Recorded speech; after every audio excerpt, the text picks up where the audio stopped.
Bonjour, bienvenue dans cette nouvelle vidéo des astuces de Fred.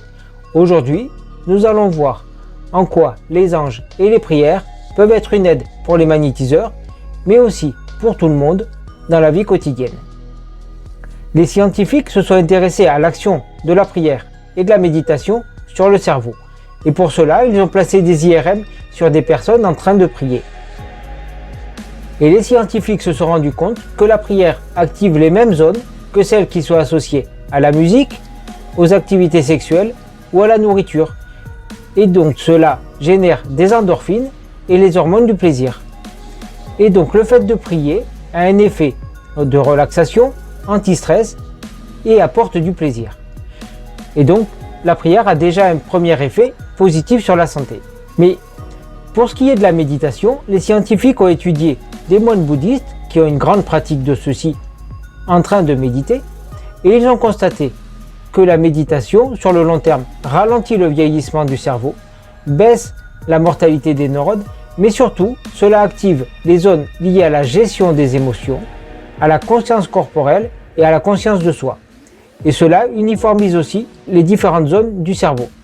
Et donc on voit que la prière et la méditation ont des actions bénéfiques rien qu'au niveau matériel, même pour des personnes qui ne croiraient pas. La méditation n'est pas la même chose que la prière, car dans le mot prière, il y a la racine du mot latin prior, qui veut dire être plus près de quelque chose, se rapprocher de quelque chose ou envoyer son intention vers.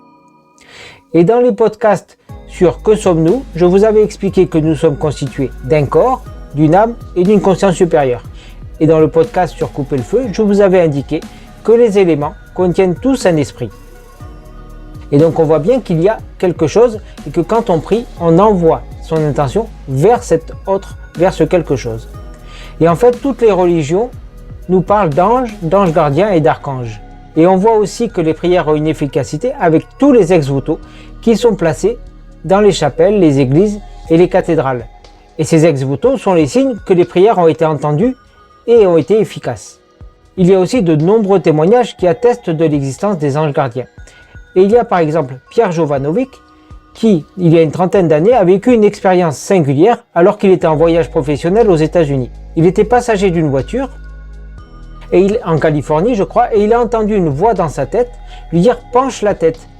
Et cet élément l'a obligé à le faire, et au même moment, il y a une balle qui a traversé le pare-brise. Et s'il n'avait pas penché la tête, il serait mort, il serait mouru, comme il dit. Et cela l'a tellement interpellé que ça l'a amené à commencer une enquête sur les anges gardiens et à recenser des témoignages. Et il a finalement écrit un livre qui s'appelle Enquête sur les anges gardiens, dans lequel il parle de son témoignage, mais aussi de l'action positive des anges et des saints sur de nombreuses personnes. Et ce livre relate tous ces témoignages.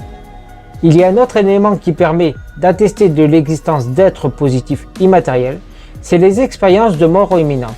Et quand les personnes vivent ce genre de situation, ils témoignent tous d'avoir été en contact avec des êtres immatériels positifs qui leur ont donné des conseils et quelquefois qui les ont même guéris. Et Pierre Jovanovic, dans son ouvrage, parle aussi de l'action des saints et de l'efficacité de celle-ci. Pour que quelqu'un soit canonisé, il faut qu'il réalise des miracles post-mortem. Et parmi les personnes qui réalisent le plus de miracles, on connaît Padre Pio, le moine Saint Charbel, qui est un moine orthodoxe libanais, mais qui a à son actif des dizaines de milliers de guérisons. Et puis il y a aussi des saints très connus comme Hildegarde von Bingen, Sainte Thérèse de Lisieux, et bien sûr aussi l'action de la Vierge Marie à Lourdes, mais ailleurs, qui a guéri des milliers de personnes partout sur la planète. Et donc cela est attesté par les personnes qui ont reçu des guérisons miraculeuses. Et donc tous ces éléments prouvent l'existence des anges gardiens et de l'action des saints, qui sont en fait devenus comme des anges et qui peuvent nous aider. Bien sûr, s'il y a des anges, il y a aussi l'existence des anges déchus qui ont leur fonction. Mais comme le montrent les statues de Saint Michel Archange qui terrasse ou maîtrise le dragon, ainsi que les statues de la Vierge Marie où on la voit poser son pied sur un serpent et le maîtriser, les anges déchus doivent obéissance aux forces positives. Et donc concentrons-nous sur le positif et voyons ce que cela peut nous apporter au quotidien. Et pour que les anges gardiens interviennent, il faut souvent les prier. Il y a en fait plusieurs manières de prier. Et dans les religions, il y a des personnes qui répètent un texte écrit à l'avance en continu. Comme on peut le voir dans les religions juives ou musulmanes ou même les religions bouddhistes, ils répètent sans cesse le même texte. Et là, ce sont souvent des louanges à Dieu. Et c'est ce qui ne nous concerne pas vraiment dans cette vidéo. Il y a ensuite des prières individuelles. Et là, c'est quand on a besoin d'aide et l'on s'adresse à un saint en particulier ou à un archange pour une demande bien précise. Et là, le texte peut être libre. Vous pouvez soit utiliser des prières que vous avez apprises dans votre enfance, quelle que soit votre religion, et donc vous pouvez réciter ces prières, ou faire votre propre texte et bien expliquer la demande que vous avez. Et pour faire cela, il faut y mettre de l'intention et être certain que sa prière est entendue et va être efficace. Après, il faut lâcher prise et laisser faire les choses. Et il y a les prières collectives qui peuvent être faites pour demander la guérison de quelqu'un ou pour souhaiter la paix dans le monde et que le monde aille mieux. Les prières collectives ont une très forte efficacité car elle est renforcée par le nombre de personnes qui prient.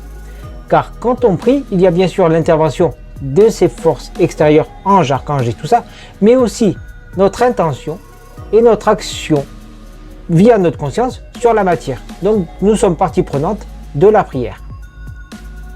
Et plus nous sommes nombreux à prier pour la paix dans le monde, plus cela peut améliorer les choses. Donc c'est déjà une action importante. Pour revenir à ma pratique de magnétiseur, j'utilise régulièrement les prières.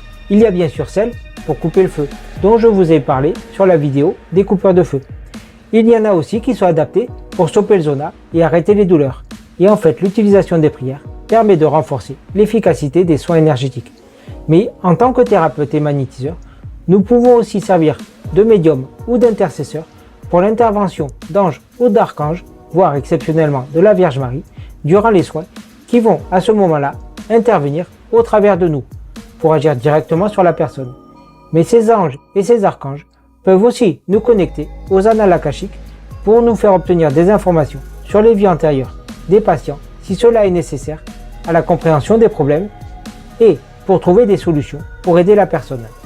Donc on voit que la prière et les anges nous aident au quotidien dans les soins.